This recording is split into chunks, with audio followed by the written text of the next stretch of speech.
Passons maintenant à la catégorie suivante. C'est la catégorie de propriétés CSS positionnement que nous avons déjà rencontrée lorsque nous avons dessiné dans notre page des divs en position absolue. La première propriété CSS que nous rencontrons, c'est la propriété position, qui peut prendre 4 valeurs, absolue, fixe, relative ou statique. Statique étant la valeur par défaut que l'on n'aura donc pas forcément besoin de renseigner. Afin de mieux comprendre comment fonctionnent ces différentes positions, j'ai créé un nouveau document dans lequel j'ai inséré 4 paragraphes et j'ai attribué au premier paragraphe l'id paragraphe 1 et au second l'id paragraphe 2. J'ai également inséré une image dans le second paragraphe à laquelle j'ai attribué l'id image. Lorsque des éléments sont insérés dans une page HTML, ils sont par défaut affichés dans le flux naturel du document, c'est-à-dire les uns après les autres. L'ordre des éléments de la page reflète donc celui des balises dans le code HTML. Les éléments sont donc placés les uns après les autres, comme dans le code, les balises sont placées les unes après les autres.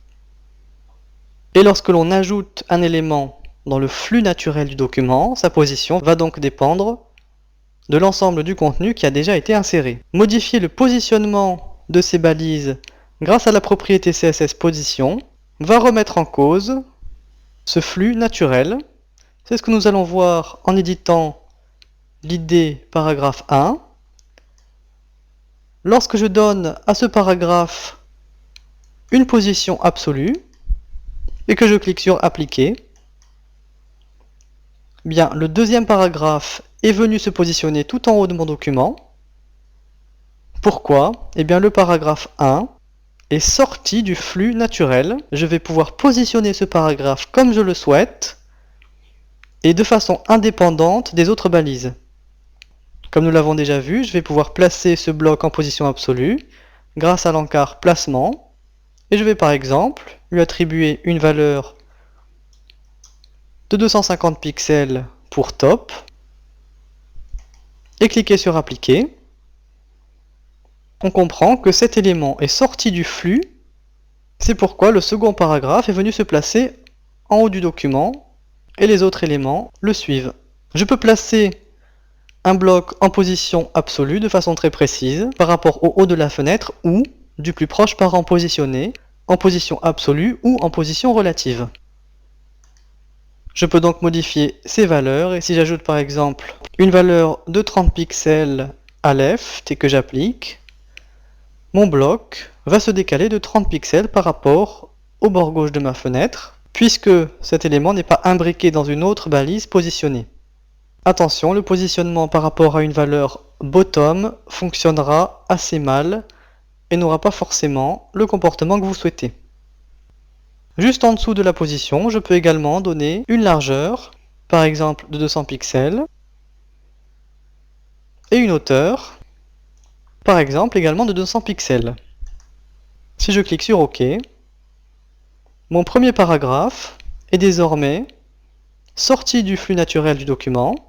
Il fait 200 pixels, mais comme vous le voyez, le contenu est trop important pour une hauteur de 200 pixels, il dépasse. J'ai ici une ligne qui m'indique la valeur théorique de ma div, et en dessous j'ai une autre limite, celle que fait réellement ma div dans le document, puisque ce contenu ne peut pas rentrer dans 200 pixels de haut. Je vais m'intéresser maintenant à la propriété overflow, puisque c'est cette propriété qui va me permettre de résoudre ce problème. Overflow peut prendre plusieurs valeurs, par défaut c'est visible, mais je peux également choisir Hidden. Lorsque je clique sur Appliquer, eh bien le contenu qui dépasse de ma div sera caché. Comme vous le voyez, une partie du contenu n'est plus visible dans ma page. Je peux également modifier cette valeur et choisir Scroll, auquel cas des ascenseurs verticaux et horizontaux vont apparaître. Si je clique sur OK et que je visualise ma page grâce à l'affichage en direct, ces ascenseurs apparaissent. Je peux désormais voir l'ensemble de mon texte. Ma div a bien les dimensions que je souhaite, mais des ascenseurs sont apparus à droite et en bas. Si je choisis la dernière option, pour Overflow, l'option Auto, et que j'applique, cette fois-ci, lorsque je visualise ma page, l'ascenseur du bas a disparu. Ma div fait les dimensions souhaitées et je peux visualiser l'ensemble du texte grâce à ce scrolling vertical, cet ascenseur, que je trouve donc à l'intérieur de ma page comme si cette div était une iframe. Je vais maintenant dessiner une div en position absolue, juste au-dessus du paragraphe 1.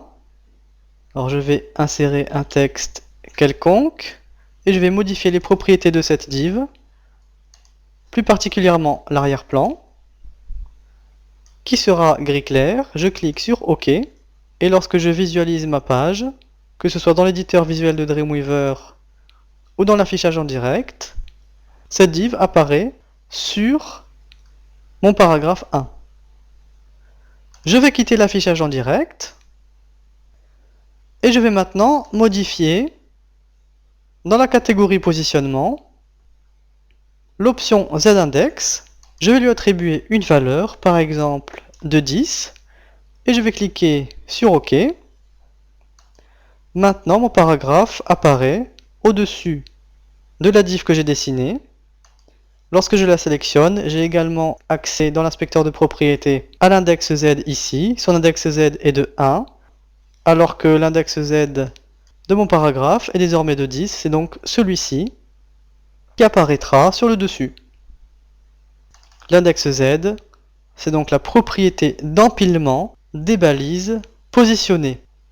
Visibility permet, si je le souhaite, de rendre un des éléments de la page invisible grâce à la valeur hidden.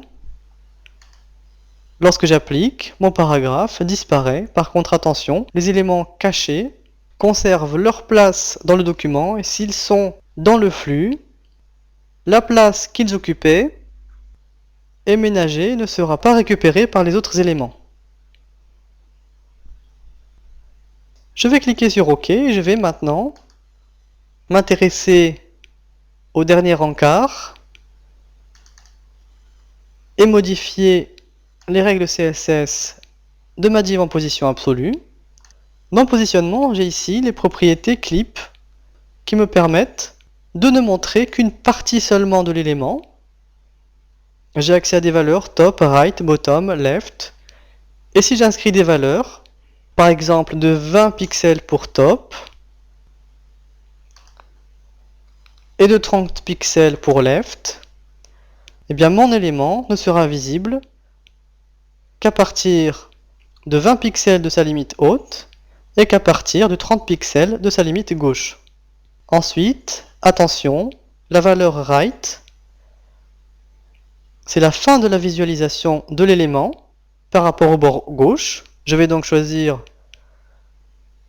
une valeur de 100 pixels par rapport au bord gauche. Et pour bottom, c'est la même chose. Je dois donner une valeur par rapport au bord haut. Je vais choisir par exemple 100 pixels également. Lorsque je clique sur OK, un carré gris est visible. Ce carré est situé à 20 pixels du bord supérieur, à 30 du bord gauche. La limite droite est située à 100 pixels du bord gauche et la limite basse pour bottom est située à 100 pixels du bord haut. Nous avons vu de quelle façon étaient affichées des divs en position absolue. Voyons maintenant ce que ça donne avec la position relative. Je vais éditer les règles CSS de cette image et je vais modifier son positionnement. Je choisis position relative. Lorsque je clique sur appliquer, celle-ci ne change pas de place et elle est toujours dans le flux du document. Par contre, si je choisis une valeur pour les différents placements, l'image se déplacera en fonction de ces valeurs et à partir de sa position initiale. Prenons un exemple. Je vais déplacer l'image de 10 pixels par rapport au bord supérieur de sa position initiale. Et je vais cliquer sur Appliquer. Comme vous le voyez, l'image a été décalée de 10 pixels vers le bas. Je peux également modifier sa position par rapport à son bord gauche initial de, mettons, 20 pixels. Je clique sur Appliquer.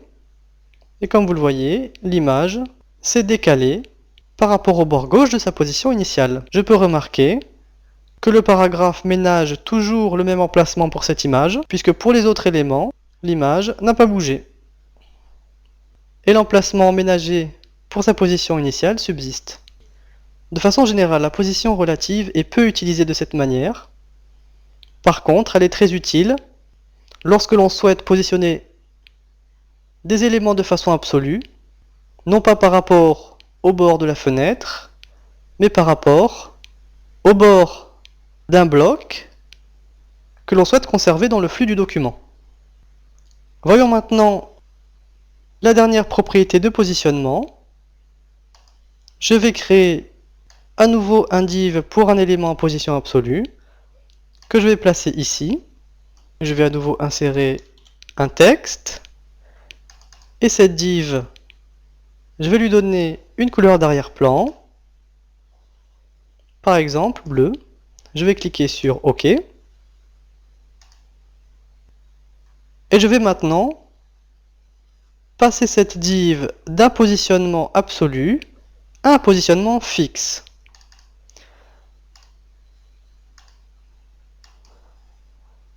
Le positionnement fixe est relativement similaire au positionnement absolu.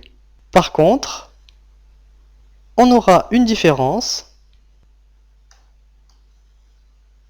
et on va visualiser cette différence tout de suite dans un navigateur. J'ai ici ma div en position fixe et je vais réduire la taille de mon navigateur. Lorsque je vais déplacer le contenu grâce à ma barre de scrolling verticale, je remarque que ma div ici en position absolue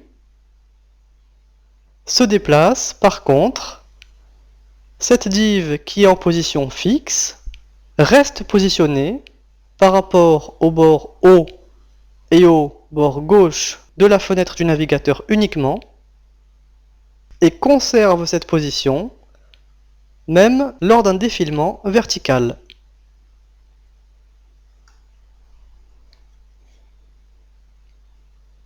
À noter que cette propriété n'est pas du tout supportée par Internet Explorer 6.